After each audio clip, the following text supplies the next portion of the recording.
हाँ, हेलो दोस्तों, कैसे हो सब? बढ़िया हो? तो आज हम प्रोग्रामिंग का एक बहुत ही इम्पोर्टेंट कॉन्सेप्ट डिस्कस करने वाले हैं।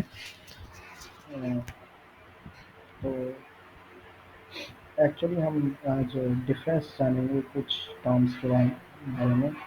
कुछ टर्म्स होंगे और इनके बीच में डिफरेंस जानेंगे और समझेंगे कि इनके बीच में अंतर क्या होता है।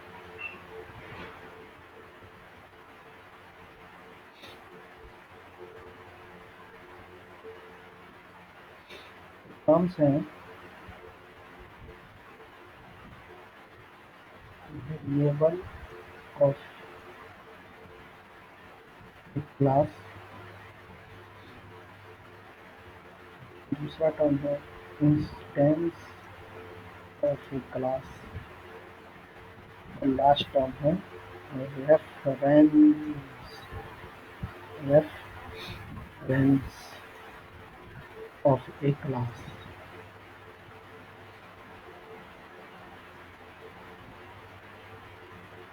Reference of a class. तो इन तीनों टर्म्स के बीच में हम आज बेसिकली अंतर ही जानेंगे और कुछ नहीं है, बस इतना ही करेंगे। तो पहला number variable of a class.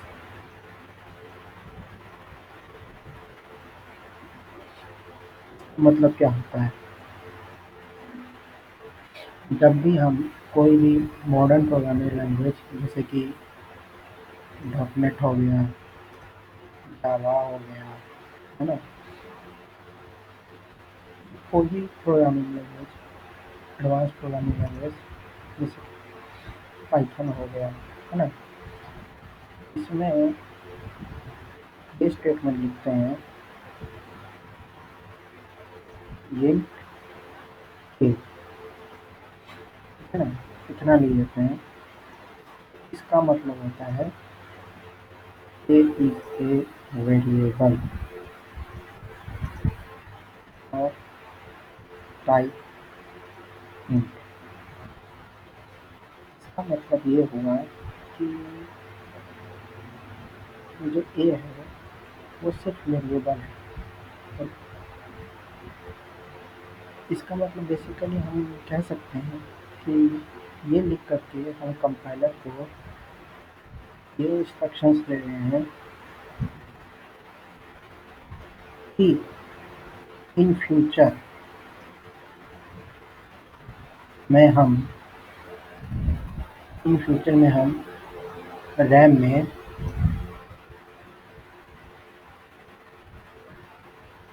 एक ऐसी वैल्यू स्टोर करेंगे जिसका टाइप होगा इंटीजर।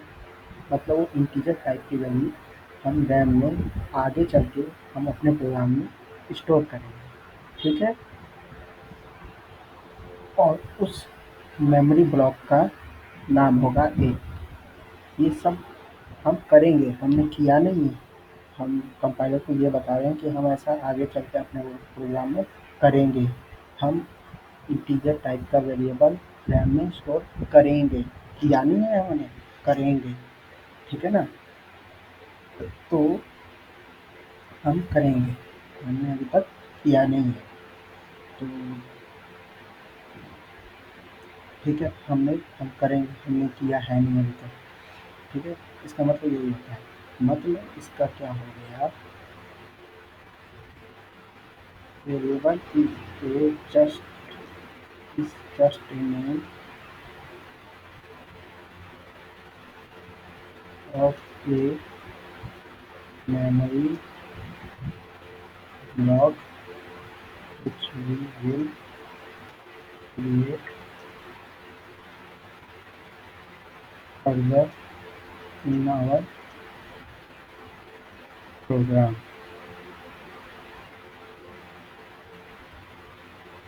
Variable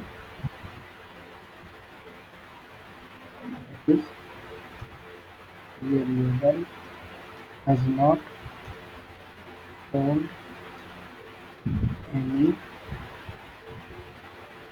memory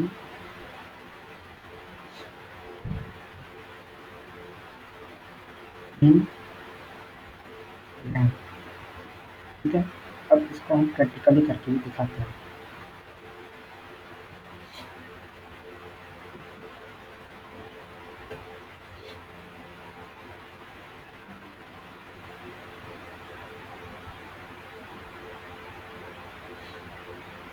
तो हम वही कह रहे थे कि वेरिएबल जो है कोई मेमोरी होल्ड नहीं करते हैं। ये हम मतलब इसका कहने का मतलब है कि मान लीजिए फॉर एग्जांपल हमारा कोई मेरे पास कोई क्लास है फर्स्ट नाम से, उसका मैंने ऐसे कोई वेरिएबल बनाया है ना। तो इसका मतलब हो गया कि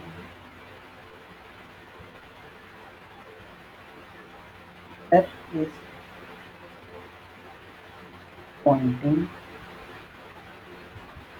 to null as of now, है ना। ठीक है, f जो है अभी नल को पॉइंट कर रहा है। इसका मतलब f जो है f अभी रैम में कोई मेमोरी होल्ड नहीं कर रहा है। ठीक है ना, f के लिए रैम में अभी कोई मेमोरी नहीं बनी है। सिंपल सी बात, आप ऐसे समझिए। ठीक है ना।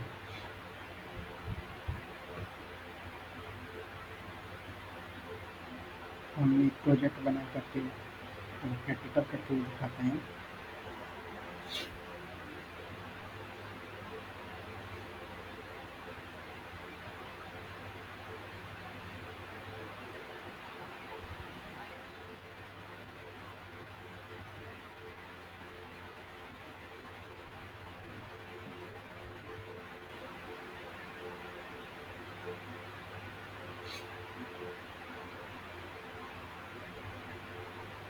इसको क्रिएट होने देते हैं, तब तक हम दूसरा कॉन्सेप्ट भी जान लेते हैं, जो कि है इंस्टेंस ऑफ ए क्लास।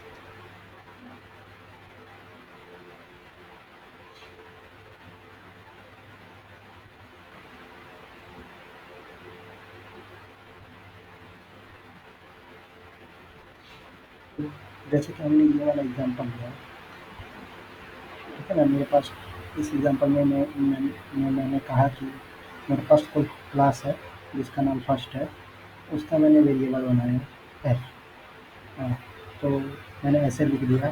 तो इसका मतलब मैं ये कहना चाहता हूँ कि मेरे पास कोई क्लास है फर्स्ट, उसका मैंने वेरिएबल बनाया है एफ। ठीक है। पर इंस्टेंस क्या होता है? इंस्टेंस कुछ नहीं होता है।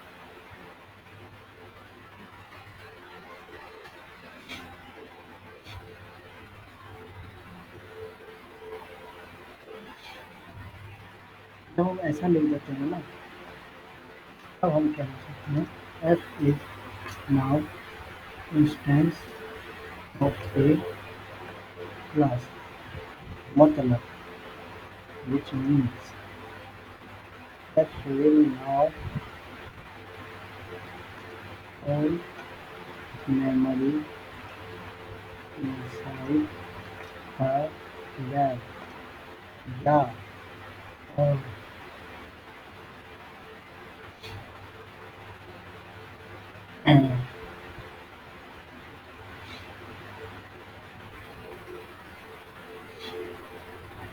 जो हम कह सकते हैं कि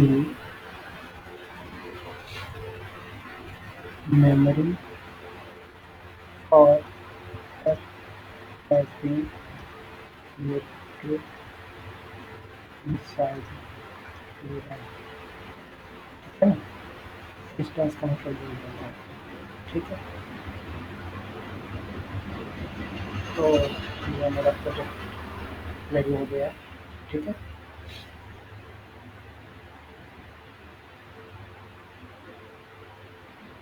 अब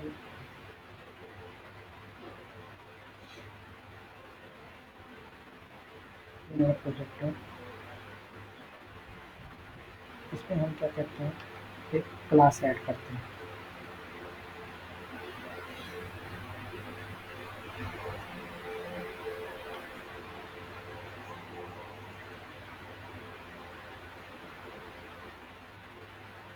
यहाँ देखते हैं फर्स्ट,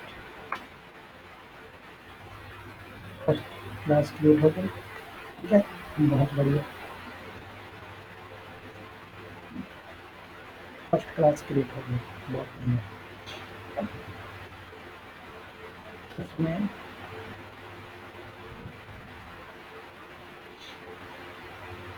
जो है हम क्रिएट कर लेते हैं।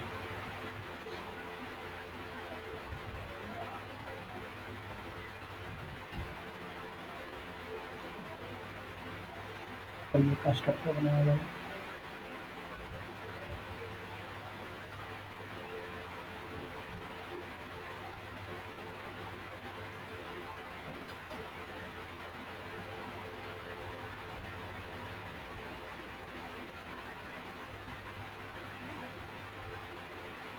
अब मैं क्या कहना चाहता हूँ, देखिए।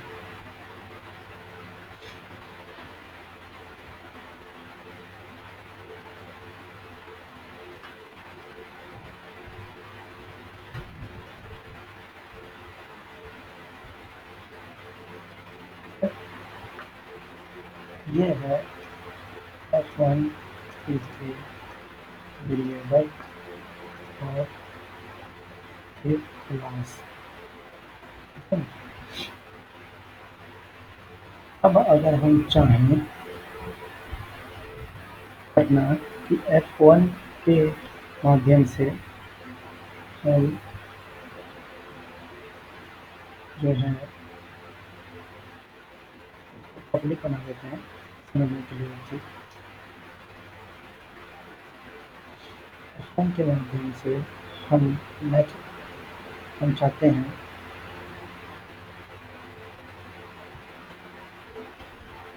एक्स वेरिएबल को हम मॉडिफाई कर दें। ठीक है, तो हम नहीं कर सकते। ठीक है, आप देख रहे हैं यहाँ पे एरर भी आ रहा होगा कि use of unassigned local variable F1। देखिए, इंस्टेंस नहीं बोल रहे हैं, वेरिएबल बोल रहे हैं, क्योंकि F1 जो है इंस्टेंस नहीं है। ठीक है, वो वेरिएबल है। ठीक है ना, और वेरिएबल मैंने आपको यहाँ बोला कि वेरिएबल जो है वो सिर्फ एक नाम होता है मेमोरी ब्लॉक का, जो कि हम मेमोरी ब्लॉक का एक नाम होता है, जो कि हम फ्यूचर में मेमोरी जब क्रिएट करेंगे तब, मतलब फ्यूचर में जब इंस्टेंशिएट करेंगे तो उससे जो मेमोरी ब्लॉक होगा बनेगा, तो उसको उसका नाम होगा। मतलब कि वेरिएबल जो है जब हम बनाते हैं at the time of declaration, उसके पास कोई मेमोरी नहीं होती है। ठीक है ना, तो जब इसकी मेमोरी ही क्रिएट नहीं हुई है, मतलब कि ये जो फर्स्ट क्लास है इसकी मेमोरी ही क्रिएट नहीं हुई है रैम में, तो फिर ये फर्स्ट क्लास के अंदर जो एक्स वेरिएबल है, एक्स एक्स जो डाटा मेम्बर है, इसकी मेमोरी कहाँ से क्रिएट हो जाएगी, है ना। इसकी मेमोरी भी क्रिएट नहीं हुई, तो वही हम कह रहे हैं। ठीक है, अब अगर हम इसको इंस्टेंशिएट कर देते हैं,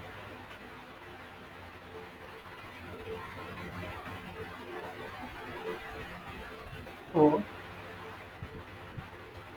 F1 is now the instance of a class।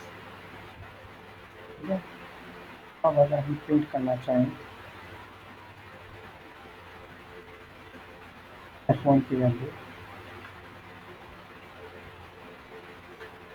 हम प्रिंट कर सकते हैं। ठीक है, और हम मॉडिफाई भी कर सकते हैं। मॉडिफाई कर दें,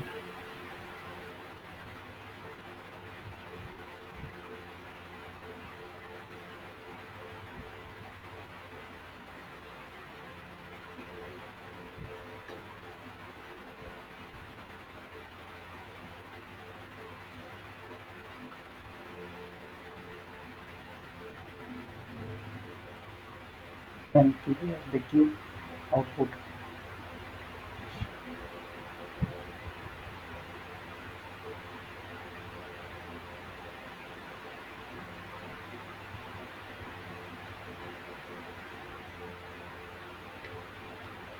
एक मिनट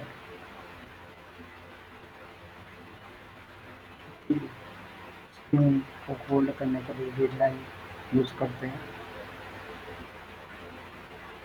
देखिए पहले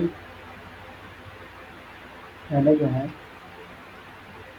जब मैंने इंस्टेंशिएशन किया F1 का, तब मैंने एक्स जो फर्स्ट क्लास के अंदर जो डाटा मेंबर है एक्स है, उसको कंस्ट्रक्टर के माध्यम से 100 वैल्यू दी। ठीक है, तो ये एक्स भी इंस्टेंशिएट हो गया। ठीक है, विद द वैल्यू ऑफ 100। ठीक है, अब चूंकि F1 जो है वो वेरिएबल नहीं रहा, अब वो इंस्टेंस बन गया है। लाइन नंबर 16 में वो लाइन नंबर 14 में F1 सिर्फ वेरिएबल था। तो चूंकि वो वेरिएबल था, उसकी उसकी रैम में कोई मेमोरी नहीं थी। इसके वजह से हम जो फर्स्ट क्लास के अंदर जो डाटा मेंबर्स थे, उसको मैनिपुलेट नहीं कर पा रहे थे। ठीक है, क्योंकि F1 की जब मेमोरी नहीं है तो उसके अंदर उपस्थित डाटा मेंबर्स की कहाँ से मेमोरी बन जाएगी? सिंपल सी बात है। तो मैंने लाइन नंबर 16 में F1 को इंस्टेंशिएट कर दिया। F1 को इंस्टेंशिएट कर दिया, मतलब इसका मतलब ये हुआ कि F1 की अब रैम में मेमोरी बन चुकी है। ठीक है, F1 की रैम में मेमोरी बन चुकी है। अब चूंकि F1 की मेमोरी रैम में बन चुकी है, तो इस कंस्ट्रक्टर के द्वारा फर्स्ट क्लास के अंदर जितने भी प्रेजेंट डाटा मेंबर्स हैं, अभी तो फिलहाल एक्स ही है। तो रियल टाइम में जब हम एप्लीकेशन बनाते हैं, तब तो बहुत सारे डाटा मेंबर्स होते हैं, है ना? तब बहुत सारे डाटा मेंबर्स हो सकते हैं। तो अभी फिलहाल एक ही, ठीक है, कोई बात नहीं, एक ही है, तो एक ही से। तो F1 के अंदर जो प्रेजेंट डाटा मेंबर एक्स है, फर्स्ट क्लास के कंस्ट्रक्टर फर्स्ट के द्वारा उसकी भी रैम में मेमोरी बन गई, है ना? न्यू से ये देखिए, न्यू से फर्स्ट क्लास का जो वेरिएबल F1 है, उसकी रैम में मेमोरी बनी है। ठीक है, ना कि ये उसके अंदर प्रेजेंट डाटा मेंबर्स के। ये याद रखना है, बिल्कुल याद रखना है। ठीक है, तो आप पूछेंगे कि एक्स की वैल्यू एक्स कैसे इंस्टेंशिएट हुआ है, मैं वही बता रहा हूँ। एक्स जो है, ये देखिए, इसके ऊपर होवर करते हैं तो यहाँ पे आपको दिख रहा है ये लोकल वेरिएबल F1 है। ठीक है, तो लोकल वेरिएबल F1 है, तो उसको इंस्टेंस किसने बनाया? न्यू कीवर्ड ने। न्यू कीवर्ड क्या करता है? मेमोरी एलोकेट करता है और अपने लेफ्ट हैंड साइड को बना करके, मेमोरी बना करके उसका एड्रेस पास कर देता है। ठीक है ना, मतलब मेमोरी बना देता है, उसको इंस्टेंशिएट कर देता है। ठीक है, पर जो क्लास के अंदर जितने भी डाटा मेंबर्स होते हैं, वो कंस्ट्रक्टर के द्वारा इंस्टेंशिएट होते हैं, वो न्यू कीवर्ड के द्वारा इंस्टेंशिएट नहीं होते हैं। तो वो कंस्ट्रक्टर मैंने यहाँ पे कॉल किया। देखिए, फर्स्ट आप जब इसके ऊपर होवर करेंगे तो क्या दिखा रहा है? फर्स्ट क्लास के अंदर present special special member function constructor first call हुआ है, जो कि फर्स्ट क्लास के अंदर प्रेजेंट डाटा मेंबर एक्स को इंस्टेंशिएट कर रहा है विद द वैल्यू ऑफ 100। ठीक है, तो अब चूंकि F1, आप लाइन नंबर 16 का मतलब समझिए क्या होता है। ठीक है, अब चूंकि F1 वेरिएबल नहीं रहा, अब F1 इंस्टेंस बन गया है। ठीक है ना, F1 जो है इंस्टेंस बन गया है। ठीक है, तो अब चूंकि वो इंस्टेंस बन गया है, तो हम उसके माध्यम से, उसके थ्रू, उसके अंदर प्रेजेंट डाटा मेंबर्स को भी कॉल कर सकते हैं। ठीक है, तो मैंने कॉल कर दिया, और इतना ही नहीं, कॉल नहीं कर सकते हैं, उसको मॉडिफाई भी कर सकते हैं। देखिए, मैंने मॉडिफाई भी किया है और वापस से प्रिंट भी किया है। ठीक है ना। एक और खास बात,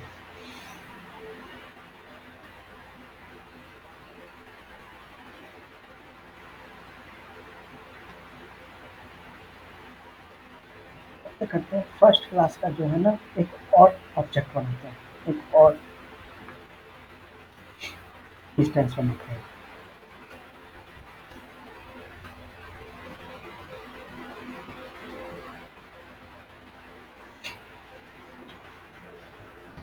अब चूंकि मैंने कंप्लीटली वेरिएबल और इंस्टेंस का मतलब समझा दिया है ऊपर, इसलिए मैंने यहाँ पे एक ही लाइन में लिख दिया है। ठीक है, एक ही लाइन में उसको डिक्लेयर भी कर दिया है, एक ही लाइन में उसको इंस्टेंशिएट भी कर दिया है। ठीक है।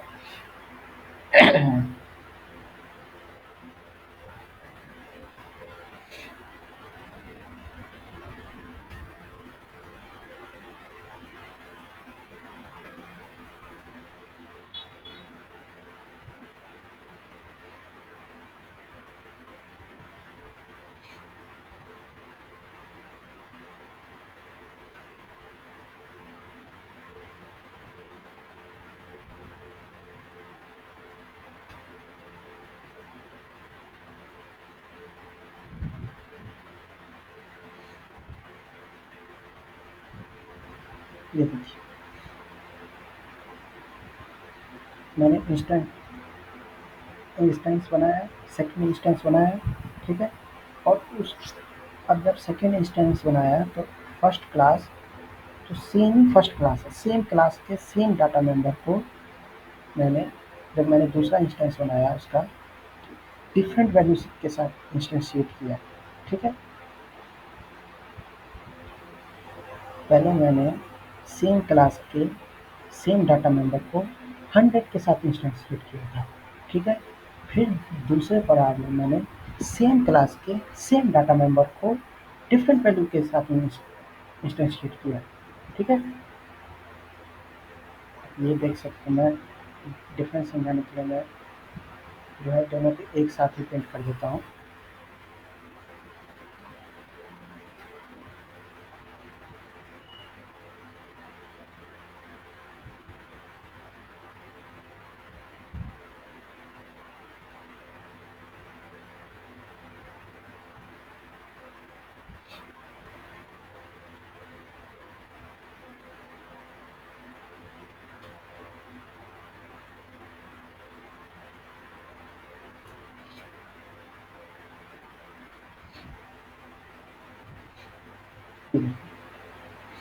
ठीक है ना, ये जो मैंने मॉडिफाई किया है ना, इसको मैं फिलहाल के लिए हटा देता हूँ,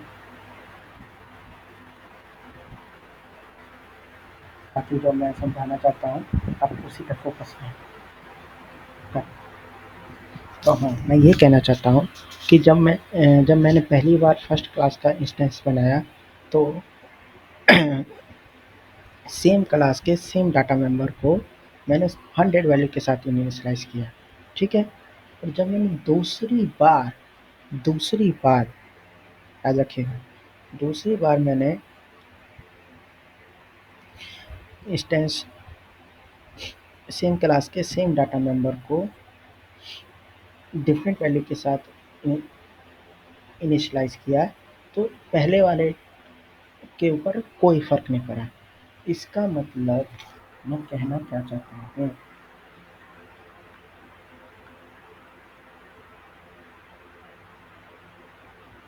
मैं कहना क्या चाहता हूँ, मैं सिंपल इतना कहना चाहता हूँ, इंस्टेंस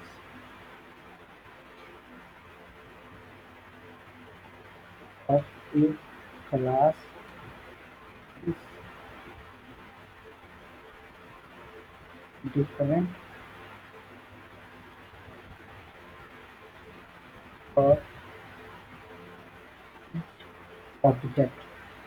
मतलब मैं आपको डायग्राम बना के दिखाता हूँ,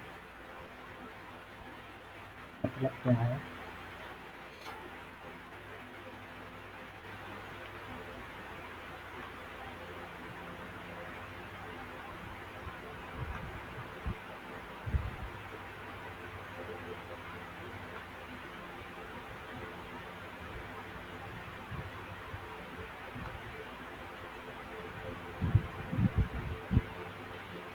मतलब ये है कि जब भी हम इंस्टेंस बनाते हैं,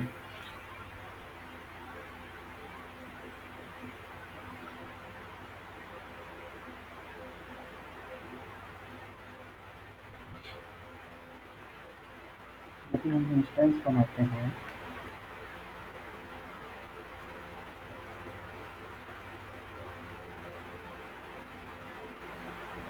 जब भी हम इंस्टेंस बनाते हैं जब भी हम इंस्टेंस बनाते हैं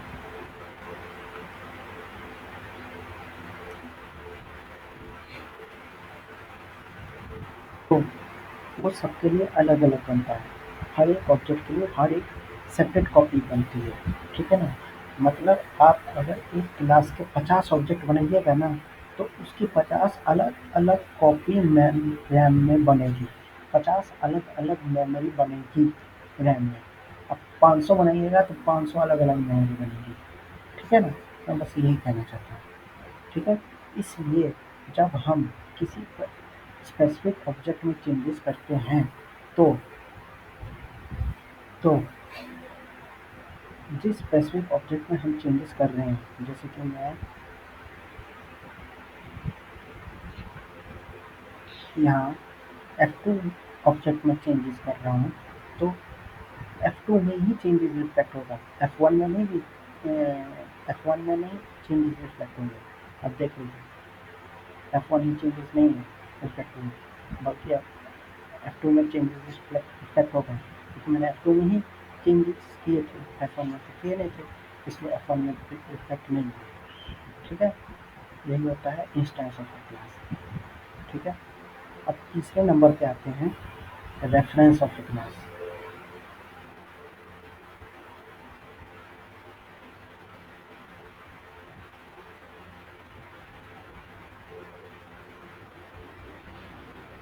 ठीक है, होता है, ठीक है। अब देखिए, रेफरेंस ऑफ ए क्लास क्या होता है, मैं आपको मेन सीधा बता देता हूँ।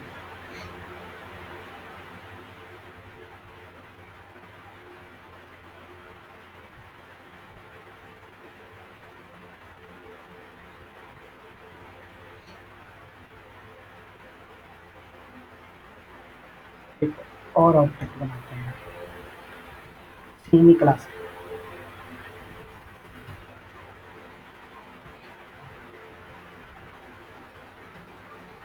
की तरह से, वो यही होता है reference. F3 is a reference of a class। अब आप पूछिए कि इंस्टेंस ऑफ ए क्लास और रेफरेंस ऑफ ए क्लास में क्या अंतर होता है? मैं आपको बताता हूँ क्या अंतर होता है। देखिए, F2 F2 जो वेरिएबल है, F2 जो इंस्टेंस है, उसका जो डाटा मेंबर है, उसकी डाटा मेंबर x है, उसकी वैल्यू अभी करंट वैल्यू क्या है? 500, ठीक है ना? अब मैं क्या करता हूँ, F3 डॉट एक्स को, है ना, 600 ले लेता हूँ, ठीक है? सेम चीज़ मैं यहाँ पे प्रिंट करता हूँ।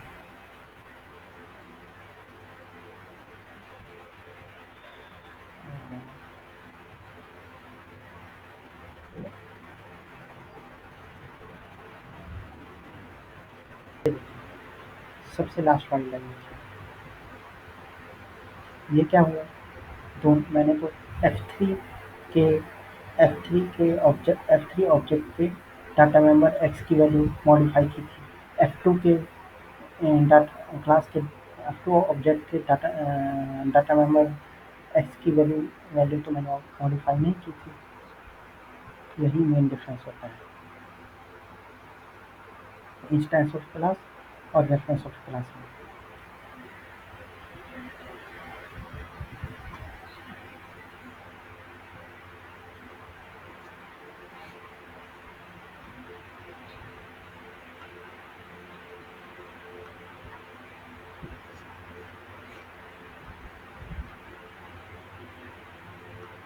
रेफरेंस ऑफ क्लास में क्या होता है कि मेमोरी सिर्फ एक ही होती है।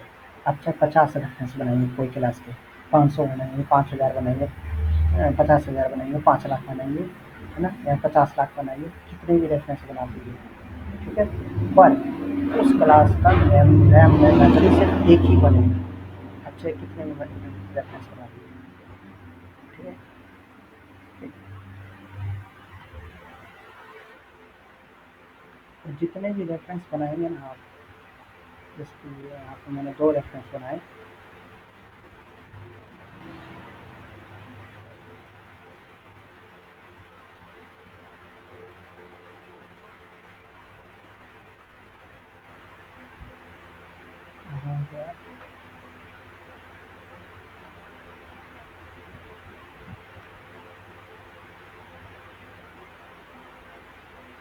जितने भी रेफरेंस बनाएंगे वो सेम डाटा सेम मेमोरी को पॉइंट करेंगे।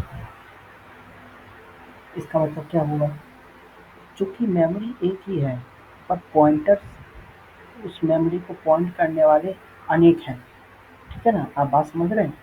मेमोरी एक ही है पर उस मेमोरी को पॉइंट करने वाले उस मेमोरी से लिंक रखने वाले अनेक हैं। तो अगर आप उनमें से किसी भी एक रेफरेंस के थ्रू उस मेमोरी के अंदर प्रेजेंट डाटा मेंबर्स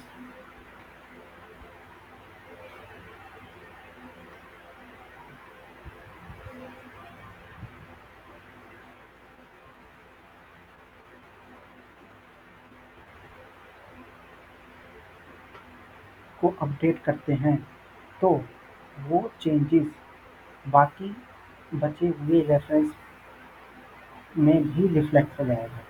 यही होता है रेफरेंस।